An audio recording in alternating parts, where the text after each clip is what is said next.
Hello everyone and welcome to Volleyball Essentials, the section where we discuss the court. Now, first and foremost, to get started, the governing body of all the rules pertaining to indoor volleyball and beach volleyball is la Fédération Internationale de Volleyball, or FIVB, or FIVB, or International Federation of Volleyball. They are the ones that oversee all the rules pertaining to these sports on an international level. And to get started, here we have the court, and we have the free zone, which is the area outside of the court. We have the volleyball net, a crucial element to playing volleyball. We have the poles. We have the antennas here. And if you're playing an official game with official scorekeeping, such as high school volleyball, college volleyball, you will have the officials table right here, dead center, where the scorekeepers will be sitting. And then you will have on one side of the court, you will have a row of chairs where one team will go. In this case, it will be team number one, our team. And on the opposite side, you will have another set of chairs, which will be for team number two. And the primary players, the substitute players, the coach, the assistant coach or assistant coaches will be sitting on this row of chairs and subsequently on that other row. Now let me give you an up-close look so that you can see what I am talking about with regards to the antennas. Here you go. Those are the antennas right there. They are usually white with red stripes, but I used those colors instead so that we could actually have them stand out from the panoramic view of the camera. Those are the posts right there. And here you have the officials table, as I mentioned earlier. Here you have the row of chairs for team number two and the row of chairs for team number one. These arrows right here, left arrow and right arrow, is just to give you an orientation perspective. And I will put the camera right back here. Just one quick second. Okay, and there we go. Also, if you are playing an official scorekeeping game, you will have two referees. Referee number one, or the primary referee, will be on a platform right here, elevated platform with a set of steps on this side, and then you will have the second referee or the assistant referee at ground level who will be on this side, the opposite side. This primary referee is usually the one who blows the whistle and signals for the serves, but is also the one who is watching out primarily for any net violations, hence why they are on a platform, and also some other violations. This one right here, the second referee, the assistant referee, is the one who is green lighting the substitutions in the substitution zone right here, and also watching out for certain violations such as the 10-foot line violation, and I will go over this 10-foot line in a moment, as well as any position violations, rotation violations prior to the serve when it comes to the serve receive. Now, the dimensions of the court. Because the sport is governed by the FIVB, as I mentioned earlier, it is based in Paris, in France, and I guess, or it was governed by them for the longest time, or based in that country for the longest time. And as you may or may not be aware, outside of the US, internationally, they use the metric system. In the US, of course, we use feet, miles, etc. But because they use the metric system, these dimensions are in meters. So the court is 9 meters wide by 18 meters long. And if you split it right down the middle, it will be two boxes, 9 meters by 9 meters. And then on the other side, where team 2 will play, 9 meters by 9 meters. Volleyball is divided into 6 different zones. We'll start with this zone right here, which is right back, initials RB. which is for position number 1. We have right front, which is position number 2. That's where position number 2 goes. Center front or center forward or middle front, whichever way you would prefer to refer to it, which is position number 3.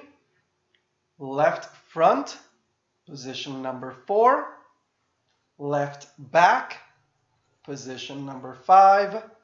Center back, position number 6. Now, as you can tell, these positions are outlined in a counterclockwise fashion. When it comes to rotation, which I will go over in the next segment, the 5-1 rotation rules, players rotate in the opposite direction. Players rotate clockwise. That's just how volleyball goes, folks.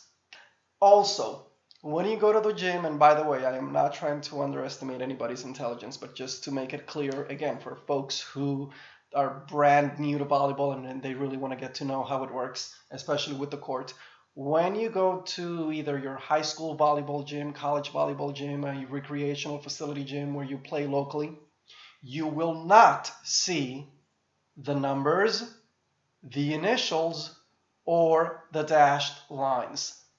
I am only using these elements solely for visual and reference purposes for the sake of these videos. What you will see are the solid lines, which are these lines right here, and it will look just like this court looks on the opposite side where Team 2 is playing. This is what a typical volleyball court will look like. Also, you may not be able to tell from the video, but the attack zone, I have actually colored it light blue on both sides.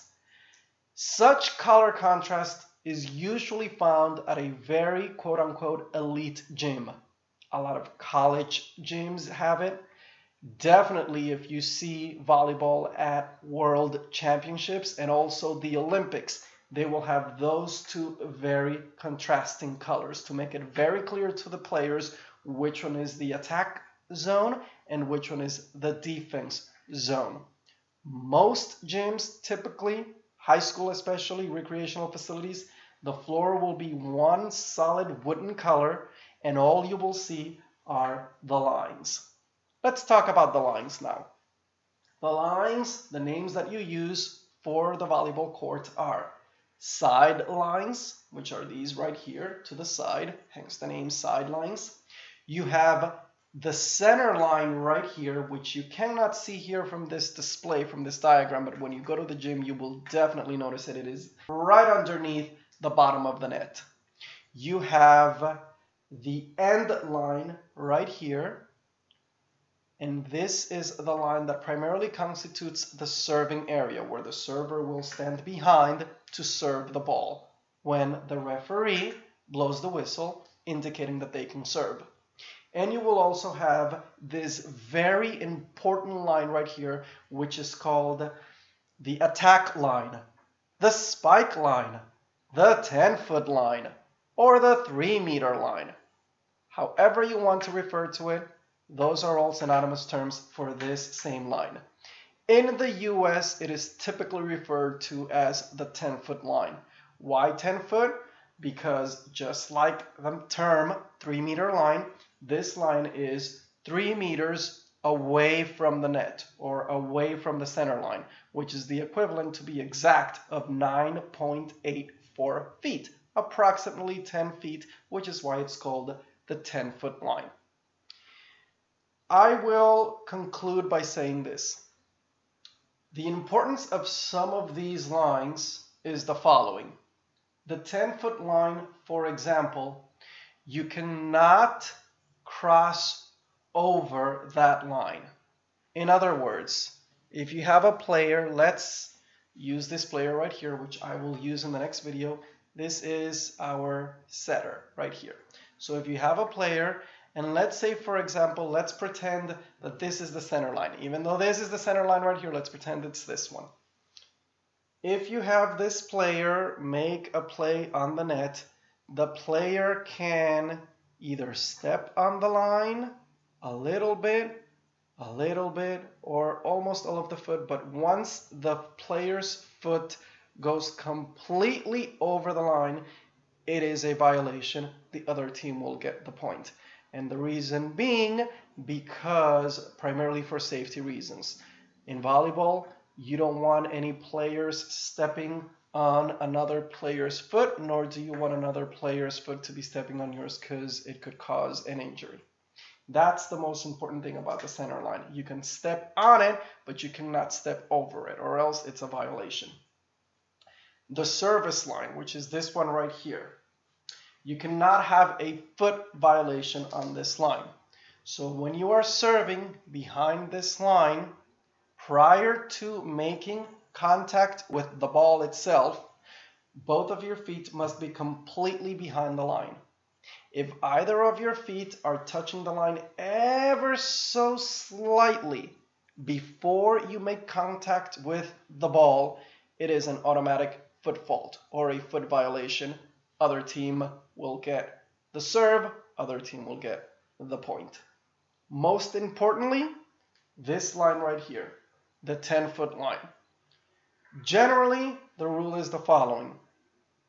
Back row players, when they are in positions either 1, 5, or 6, if they're going to hit this ball and they're playing from the back row, they cannot jump while touching the line. So in other words, they can jump completely behind the line with their 2 feet behind the line, spike the ball or attack the ball, and they could land either stepping on the line or completely in front of the line. But if the setter, this is the setter right here, so let me just bring in the opposite hitter just to give you an example. Since the setter can set the ball to whomever he or she desires, most of the time the setter will set it to the front row players, either the outside hitter or the middle blocker or the opposite or right side hitter. But the setter can also set to the back. A lot of times they will set to the middle blocker right here who's in the back row. If the setter sets the ball to the middle back player, then that player can jump, attack the ball, spike the ball, and land in front of the line or touching the line. But if the setter sets the ball and this player is touching the line before they jump and attack it, it's an automatic violation. Also, the rules specifically state that the ball, in order for it to constitute a violation, the ball's height has to be completely above the top of the net when you jump and when you spike it. If it is not completely above the top of the net, then it is technically not a violation. What does that mean, Colbert, completely above the top of the net? It means this. This is where I will bring my three-dimensional net. If the ball is, let's say for example, this is the net right here, right? And if the ball is completely, here, I'll just bring it here. If the ball is completely, this is the top of the net, if it's completely above and not here or here or here or here, then if you hit that ball and it goes straight down to the other team, then that's when it's a violation. In the next segment, I will go ahead and discuss the positions.